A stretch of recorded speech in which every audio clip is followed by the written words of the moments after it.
Nuketown, Blood Gulch, Chernarus, Dust 2. What makes a great map truly great? The symmetrical, small-scale maps of arena shooters to the sprawling biomes of survival games, legendary maps have come to embody the feel of their game, of their given genre. But every time a new genre emerges, what a great map can be changes again.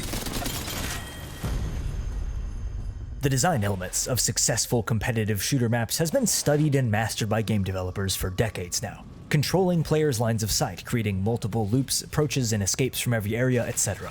But one relatively new genre has begun twisting these ideas with play spaces that feel real, almost undesigned. Rather than high ground or defensive bases, their game's all about traversing a location and then leaving it. Whether you've spent thousands of hours in them or avoided them like the plague, extraction games have a unique relationship with their maps. Today, let's look at what I think are the 5 best ones we've ever seen and the lessons we can learn from them about the future of what a map can really be.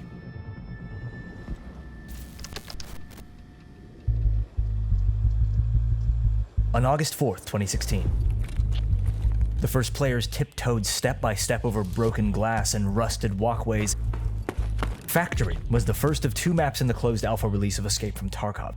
This cramped, decaying chemical production facility originally consisted only of 2 machining floors off of a central boiler room and a 3-story office block above. In a dead sprint, a space you could cross in 20 seconds. But try that, and you'd be lucky to survive 20 steps.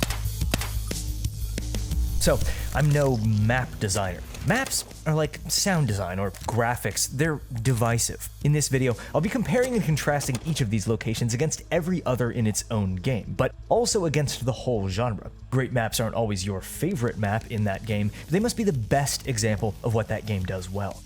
I'll take the history and influence of each one into consideration as well, of course, but I'll also, and this may be contentious, be rating each map as you can play it today in its most current iteration. Factory, for example, in 2026, is a very different map than it was a decade ago. Expanded twice, it now includes a labyrinth of underground passageways crisscrossing its underbelly, 2 outdoor sections, and a massive 4th room adjacent to the original central silos. The map presents itself as a real location. Catwalks, refuse containers, stairwells, they all seem to serve their original purpose in world, rather than for the purpose of map design. Many of EFT's maps are, at least partially, based entirely one-to-one on a real location, by the way. And they can do this because Tarkov's map flow, its natural points of conflict, arise not through high ground or power positions, but through the placement of loot. Back in the day when this was one of the only maps, people fought for the 3rd floor office safe. They fought for the small number of key spawns in jackets, valuable resources they could only find here, and loot is often not in the best, most defendable position.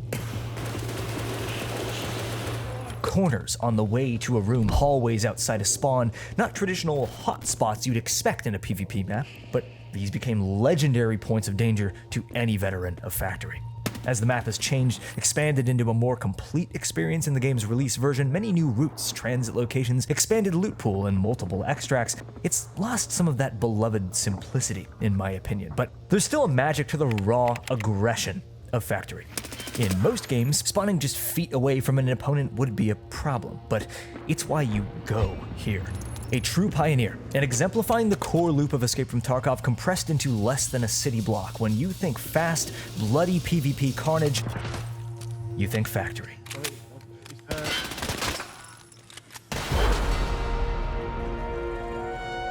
The fact that Damn was the first and only way most players were first introduced to Arc Raiders, Embark Studios, I think they knew they could stand behind this one.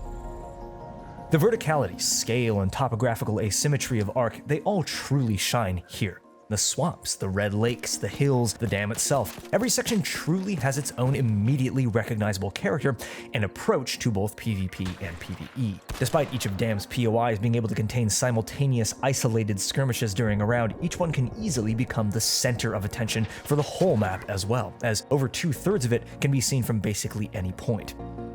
I also love maps with a high castle, if you will, as a goal for players, some high point on the map, and Dam's control tower does this better than most. In many games, this kind of power position is either too risky to be worth it, Or they are so powerful a position if controlled that they become kind of a nuisance for every other player.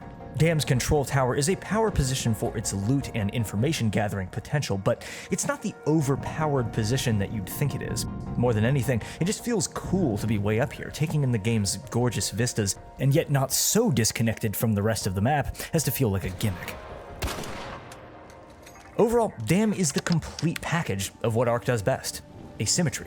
A combination of varying biomes, structures, and scales offer perfect isolated playgrounds, all flowing into one massive one. A map that makes you feel like you're a fish out of water in a huge world, while still being just traversable enough when things get down to the wire to constantly feed into the cinematic moments that make Ark what it is.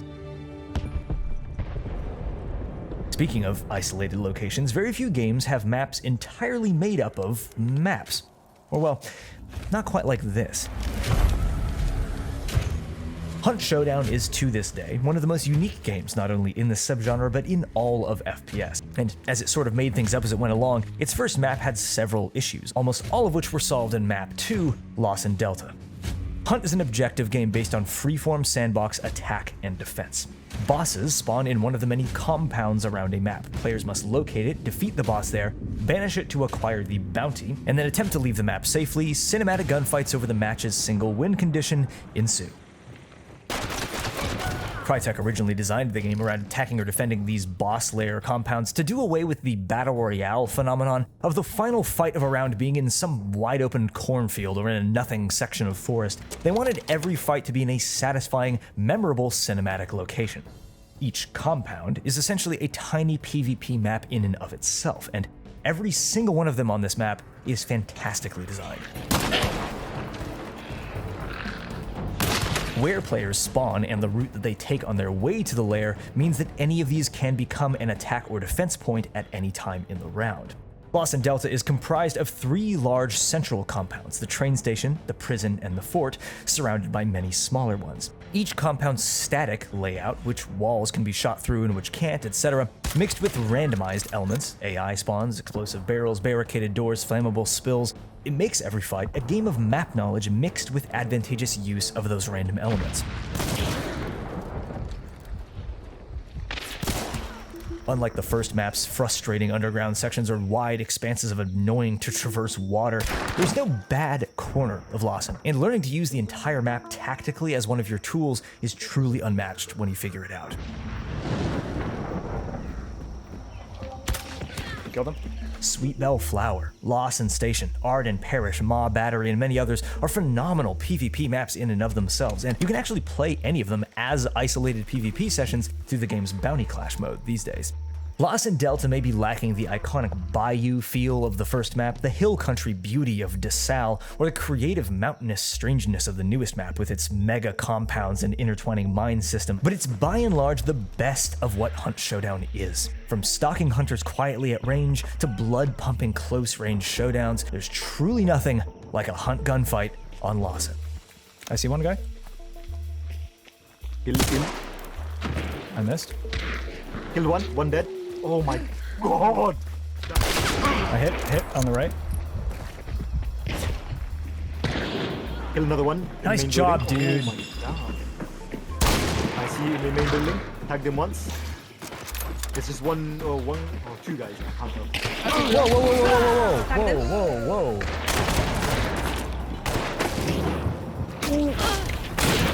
Above. There's two.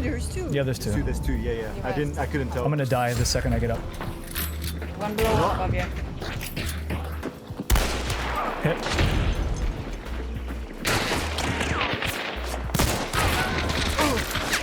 One left. Where is he? Right here. I see. Here, coming. Oh, inside. I'm gonna get at you. Go for it. He's below. He dropped. Yeah, he's outside on the left-hand side, south. Got him. Nice. All dead. Nice. Woo-hoo-hoo-hoo, what a fight!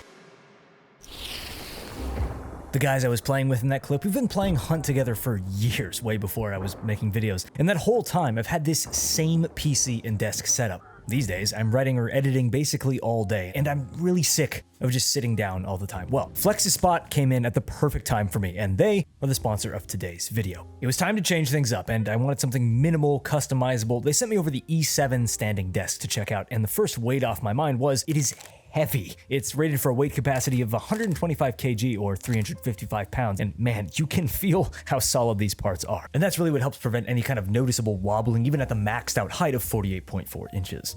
The assembly was a breeze though, honestly, and I love the inclusion of built-in cable management for the desk's underside. Is this my best cable management job ever? No. But hey, overall I put this thing together in a day, and I'm super happy with how it turned out. If you've got a setup in need of an upgrade like I did, check out flexispot.com for their huge selection of standing desks, chairs, and tons of whatever for your home or office. They got standing desks designed for more stability, for larger surface area. They even got like fancy looking ones. These are crazy. I didn't honestly know that they had all this stuff, so it's pretty cool to see. So no matter your aesthetic, space, or weight capacity needs, I'm sure that you're gonna find something that fits the bill. I'm really honestly looking forward to how a standing desk like the E7 is gonna keep me on my feet more awake, more alert, while working through a huge edit like the video that you're watching right now. So make sure to check them out with the link in my description, and thank you again to FlexiSpot for supporting the channel today.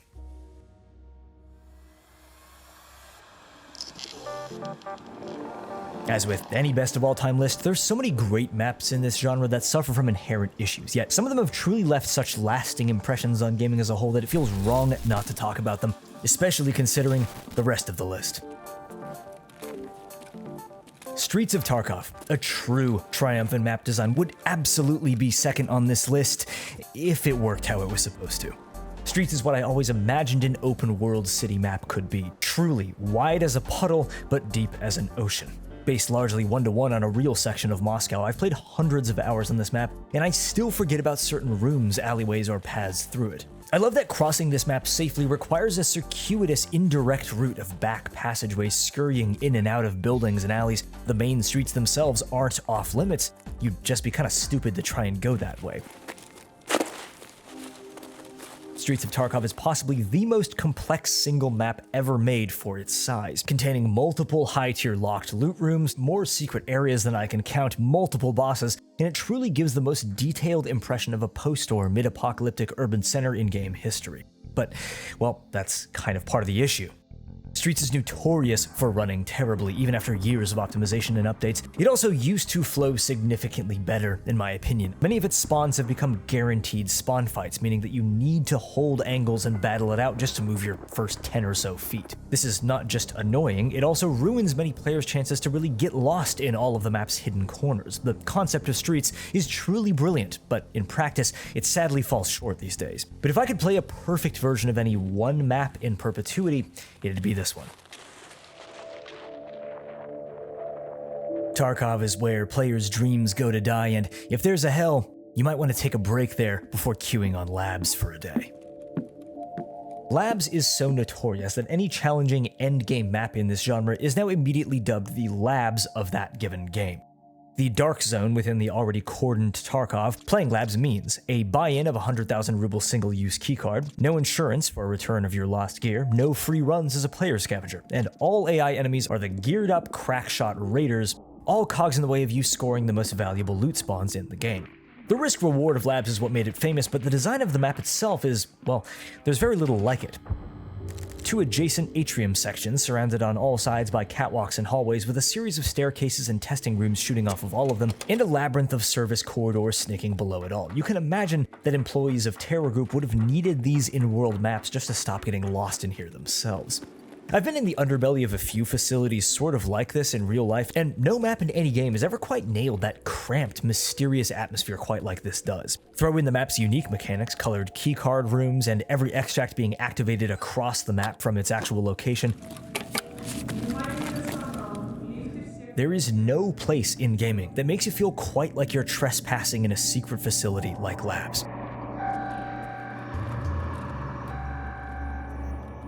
Labyrinth took that idea further. By far the smallest map in any extraction shooter, it's hard to even call it a map, more of an offshoot experience. After completing a series of tasks and entering from a separate map, Shoreline, Labyrinth is, well, it's what it sounds like. Each player spawns locked in a puzzle room, each of which connects to a central hub by a series of corridors, prowled by juiced-up versions of some of the game's bosses.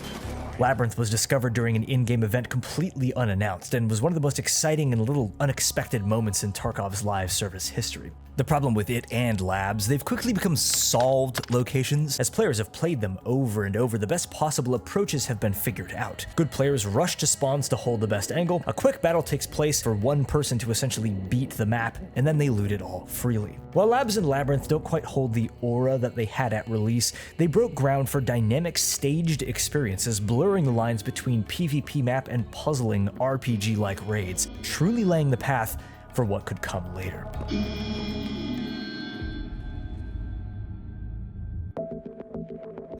This map simply hasn't stood the test of time yet, otherwise it'd likely be in my #1 spot. But Cryo immediately proved itself not just a generational entry in the world of FPS maps, but ultimately culminates in a new kind of experience that we've not really ever seen before in a multiplayer game, period. Before release, Cryo Archive was expected to be the labs of Marathon, which sells it fantastically short. Layout-wise, it's one of the strangest and most complex locations I've ever played. 6 sectors as spokes off of a central section, all crisscrossed with a layer of stairwells, air vents, and corridors. Teams each spawn locked into the back of one of these 6 sections. They must collect tags off of the AI enemies to upgrade their security clearance. Each sequential part of the map is locked behind a higher clearance level, requiring constant clearing and looting of the AI. While it does contain loot rooms and mini-boss fights found throughout the rest of the game, the real goal of Cryo is its vaults. Puzzle rooms locked behind a single-use key, and a series of increasingly difficult tasks, Vault 1 being the simplest, Vault 6 being the hardest. Once players have upgraded their clearance, crossed the map several times to fill the needed criteria for a vault, they then unlock it, complete the puzzle within, and are finally rewarded with tons of loot, including items unique to that specific vault. Do all of this, and you still need to find and unlock your extract point, each one with a different criteria, none of which are marked on the map at the start. All of this would already be a rich and deeply challenging experience itself, but the 7th vault changes everything. Vault 7 requires you complete and extract with a token from all 6 prior ones. You then enter again, complete Vault 6, and enter an extensive hidden section of the map above it, eventually arriving at the lair of the Compiler, a full-on, multi-stage boss fight requiring teamwork, constant puzzle solving, and RPG raid straight out of Destiny. And all of this is happening in a live, timed PvP match instance. Players need to enter Cryo with a plan. Every player has so little time to complete the many tasks required to make even coming to this map worth it that they must traverse quickly and inherently run into others doing the same. The fact of the compressed, circuitous nature of the map's layout, combined with the necessity of actively interacting with it, means there's never a point in a round of Cryo where the map becomes free. All in all, I truly think that Cryo Archive is one of the most complex and challenging experiences an FPS player can subject themselves to these days, and it feels like everything in the game Marathon exists to train you for what you'll find here. Literally in this corner. He's on, I got him on my shield here, guys. Got her. Dude, these guys got fucking freight trained right here. That was good, that was good, that was good. The race for someone to be the world's first to complete all 7 vaults, beat the Compiler, and receive the unique alien weapon at the end of it, I'll never forget watching that live. Truly a once-in-a-lifetime awesome gaming community moment. The extraction genre was born out of an interest for meaningful PvP, where traversal through and survival of a location felt like an accomplishment in and of itself. And Cryo feels like the culmination of that idea. That one should go down with my chem grenade. Pushing out, right? Pulled him, or killed him there. Well, it's certainly not the most iconic map, the one players have played the most, or even that most players will ever see for all it has to offer. I truly think it exemplifies single-player puzzle, survival, and PvP design being articulately reassembled into something that is not only incredibly satisfying to master, but is truly forward-thinking, redefining what a map can really be.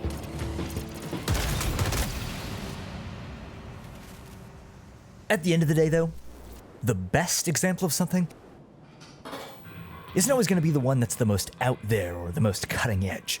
And after all these years, I still think there's one map that says extraction shooter like no other. I will never forget my first raid in EFT. I didn't know where I was, I didn't understand the game's mechanics, the sun was setting, and I lay prone in fear on the ground next to the new gas station. Somehow, some way, I triangulated my position on a map and staggered my way to the ZB-011 extract. Factory may be the extraction genre compressed into a micro scale, but Customs, designed by Tarkov founder Nikita Buyanov himself, does it all, and still somehow does it better than almost anything that's come since. Funny thing about Customs is it's essentially a classic 3-lane map, albeit a lopsided one, on a big scale. Originally, Customs was a simple line between 2 points, the boiler side on the far right and the big red side across the river, with dorms, the gas stations, and construction sites triangulating the center map. Spawn on one side and you extract on the other, with the middle point becoming as brutal a choke point as any game has ever seen.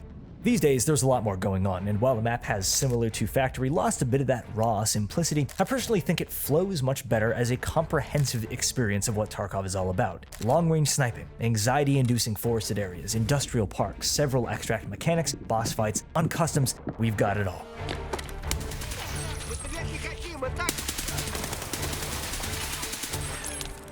And you cannot talk about this map without talking dorms.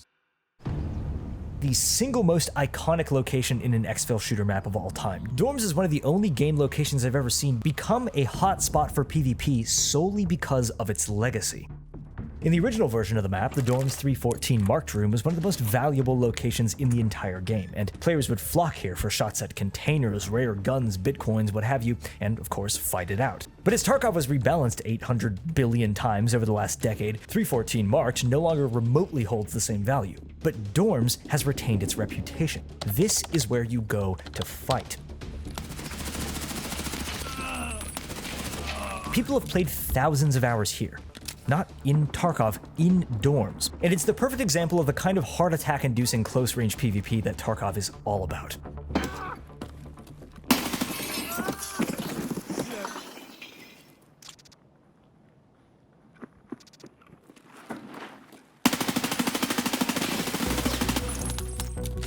Some would disagree, but I actually think Customs' many expansions over the years have improved the map, adding several more distinctly complex POIs, making the center sections a lived-in heart of the map rather than just a corridor to pass through. Every map in EFT has flaws. Every map has changed over the years. New games have come and gone, taking good ideas from them and fleshing them out. But in my humble opinion, the best all-around example of the ways a map in this genre can feel so scary, so enticing, so confusing, and utterly satisfying once you've mastered it, it's Customs. Blood Gulch. Opposing bases, wide open hills for the physics sandbox, perfect for vehicles and infantry working in tandem. Halo, through and through. Nuketown. 3 lanes broken up by a traversable midsection, defendable 2-story buildings with several entrances, long sniper corridors, and spots to hide from kill streaks. Call of Duty, at its best. Kings Canyon. Verticality and choke points, power positions, and a mix of wide open spaces and complex interior structures to bounce around. Apex Legends and the Battle Royale genre done right. Caspian Border, huge scale, destructible major elements, meat grinder capture points dispersed by big open spaces for tanks and jets. The DNA of Battlefield on full display. A classic all-around great map. It always exemplifies every part of why people love the game that it's in. Extraction shooter maps fascinate me, partly because their loot and objective-driven design allows them to feel less like structured coliseums for gameplay and more like real places that you just happen to be fighting in. But it's also because they draw from everywhere. Huge open worlds of survival games, large-scale arenas of Battle Royale, the puzzles and complex mazes of survival horror, the small, memorizable angles of tactical shooters. Just these two, just this way. You killed her. I'm pretty good at this game, guys. Just saying. Oh, there's another one right on the wood. And it's in this meshing, this blurring of genre, that we can see true innovation happening, where map design and the rest of gaming has become sort of familiar over the years. It's an aspect of unpredictability. That roguelike randomized shuffle of what am I going to run into this time that makes traversing the exact same route you've attempted thousands of times somehow feel uncertain every new run.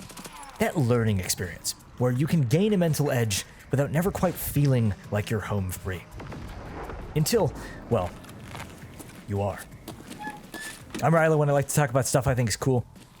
Subscribe if you're new to the channel and you haven't yet. I want to know what you guys think. Would you switch this list around in any way? Is there a map that you think is sorely underrated? Or, interestingly, is there one that you can no longer play in a dead game, say, that has a special place in your heart? Let me know. I really just make these kind of videos because I just love this kind of completely subjective discussion.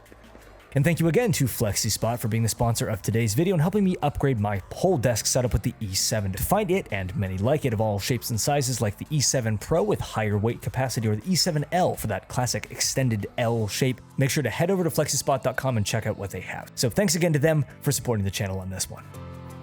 Hope you guys have a great rest of your day, and I will see you very soon. Cheers.